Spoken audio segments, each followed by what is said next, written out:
Alright guys, today we're going to show you how Bitcoin is like mushrooms, and we're going to show you how to grow mushrooms. So let's get into it. Alright guys, welcome back to the channel. We're going to teach you how to grow some of these jokers. Well, these are portobello mushrooms. Here's some shiitake mushrooms. We'll also show you how to grow some oyster mushrooms as well. But it's really cool. So first they start out in kits like this. This is one that's already been used. This is already given like 4 or 5 flushes. This is just an oyster mushroom. Each one, they're different. So that one's an oyster, a regular oyster. Here's a golden oyster. This one looks a little rough. This one's been passed. This one's already done a couple of them. This is a shiitake mushroom. Kind of looks like a mold ball, but this one's basically dead. This one already produced enough, so this one's done. What that block, this one I showed you, produces this. It's really easy to make them. So you see these little tips right here? It takes a while, but if you get all these little tips, you just cut off the back end of it. This is actually the growth of it. Or you can buy some spawn. They sell them on Amazon, Google. They sell them at different places, or even Etsy. And you have a kit and it looks like this. So basically all this is wood pellets. So wood pellets that are ground up, and let me show you what some wood pellets look like. Alright, so here's what the wood pellets are. You can get a bag of these at Lowe's. This is like a 35-pound bag, and it literally costs you $8. And they look like this. They're just like little wood pellets. It's pretty cool. And you mix them with water, they get all clumpy and junky, and I'll show it to you. So here are the wood pellets. We're going to put it with some water, and it kind of soaks it up. And usually when you put it with hot water, it'll break up in clumps and it gets like shredded just like this. So the reason we use wood pellets is huge. So with mushrooms, sanitary is the game. Bleach wipes and hand sanitizer are your friend in this. So anything that's contaminated, because it is a fungi, if there is another fungi, it's going to battle against it. So you can see in this bag, I wasn't fully clean with it. I even used a HEPA filter. I don't have an industrial setup. This is just like, hey, do it yourself, DIY at home. You can kind of see how the green mold's getting in, and sometimes they lose out. So this one's probably going to lose out. But I did a couple bags, and this one ended up winning. It turned all white and it colonized. So this is the enoki mushrooms, and basically they're like little small mushrooms. They're expensive mushrooms. They're really tasty and really flavorful. This was also an enoki bag. I just did this the other day. You can kind of see it colonizing right there. There's like a little white piece.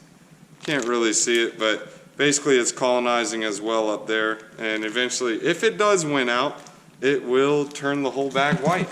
Usually the colonization process takes, I don't know, 3 months, 2 months maybe, because I don't have a professional setup.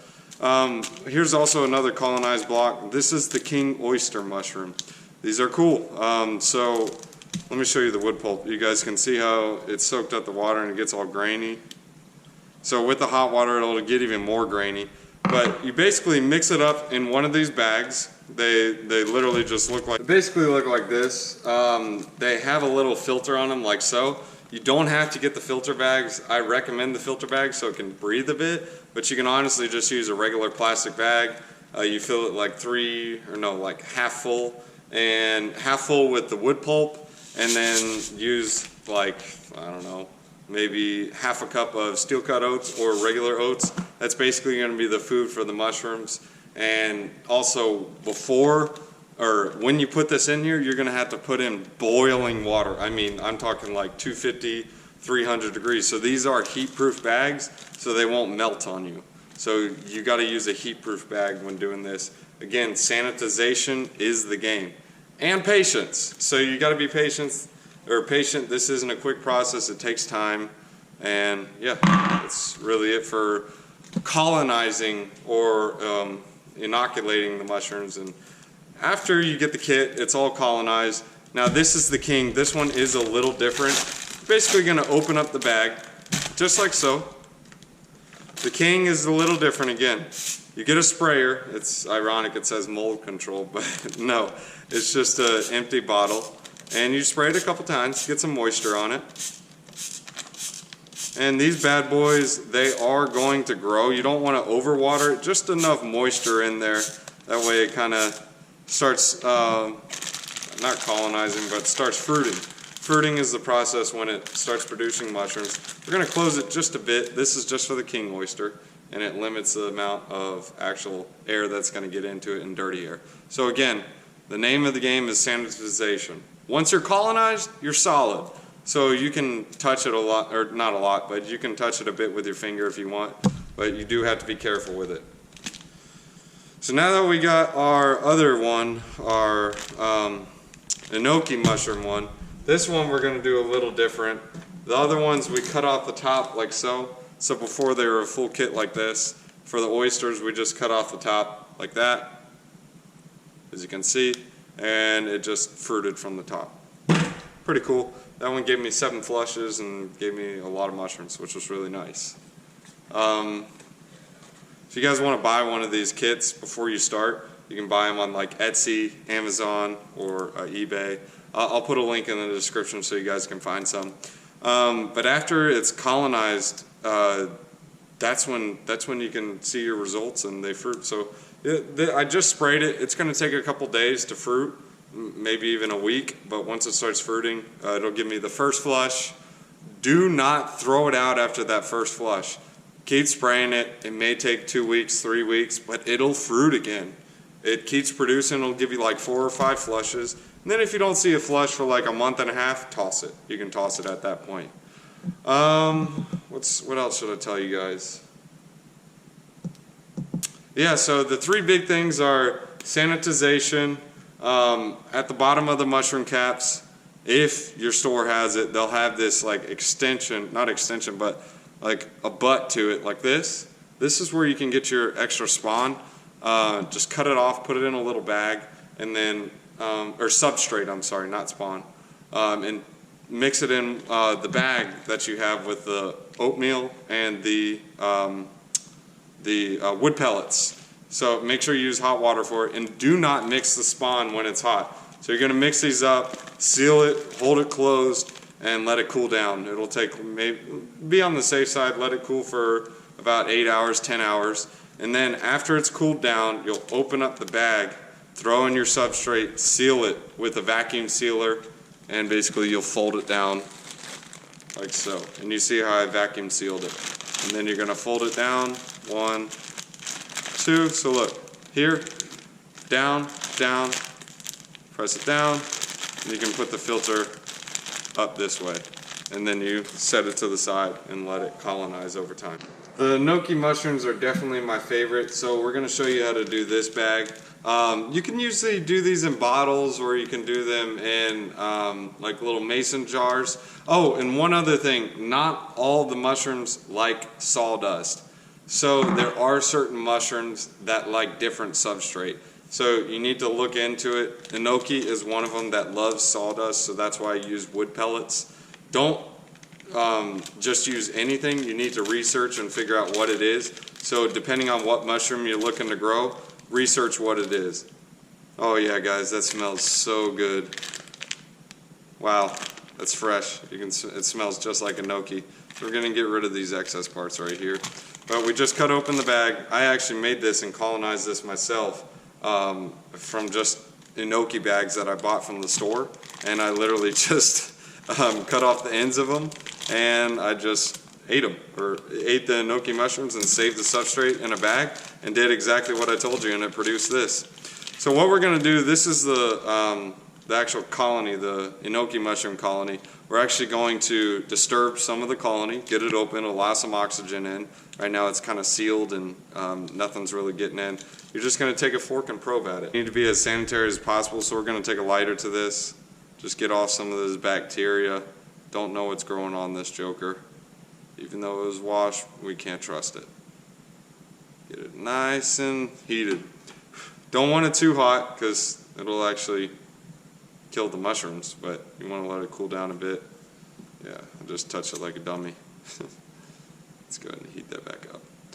Alright, so let's go ahead and disturb the colony, get it down.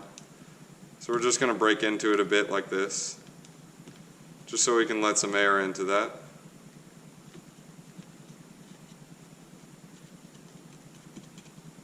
and our little gnocchis will come up through this. Get rid of this piece. This is an extra piece. This is definitely a healthy colony, and it smells super good. It smells like just fresh mushrooms. And we're gonna give it a fresh spray. My sprayer is a little doo-doo because it was just a reused sprayer, but it saves money. Hey, this is just a DIY kit. Just do it yourself at home, and it's not anything fancy. And you're gonna spray it just like this 3 times a day, but you don't want to overwater it. So you do not want water just sitting in there. So now that we just sprayed the mushroom kit, we're gonna leave it in a semi-lit area and see what happens in the next couple days. It's the same thing with our king oyster mushrooms. How these are gonna form, they're gonna grow inside this bag, and they're gonna somewhat be trained to grow up, just like the gnocchis. I pulled the bag down so I can get some water into it, but I left some extra space on the bag. That way it guides the gnocchis to grow upwards, because these are like little needle mushrooms, so they're really, really tiny. They almost look like really, really thin shoestring potato french fries. So we're gonna grow the gnocchi mushroom and king oyster mushrooms. We had a lot of success with the golden oyster and a lot of success with the regular oyster mushroom. We will see what happens with these two in Florida. It is colder now, so these are colder fruiting mushrooms. They fruit better in the cold, but we'll see how they do. It is somewhat of a winter, quote unquote, in Florida. We don't really get cold weather here, but we do have some cold weather, so we'll see how these fruit. Oh, and I forgot to mention, guys, so these don't have to be stored in full sunlight. In fact, I discourage storing in full sunlight. Store them like maybe somewhere in your kitchen or in a corner where it doesn't have a ton of sunlight, but it gets some sunlight. So these are photosynthetic, so they do need to have some sort of sunlight to grow towards. So if you don't want them growing wild and crazy on the outside over here, put them in like a bucket that's spray painted on the bottom. That way they know to grow straight up. So we're a few days into it. You can kind of see these little guys pinning right there and right there. So that's basically after a few days of starting to water it. Here's the other ones. These guys are still sitting solid, not doing much. But sometimes they pin quicker than others, but we'll see what happens. This guy's on like his 4th flush. This is the oyster. This guy's already given like 7 or 8, so I don't know if he's going to produce again. Looks like there's something down in the hole, so maybe he will. We'll see. Alright, so this is the next day. You can see some of the pins are starting to come out. This one's starting to pin a little better. This one has no action. But just give it a couple days. Sometimes some have quicker action than others.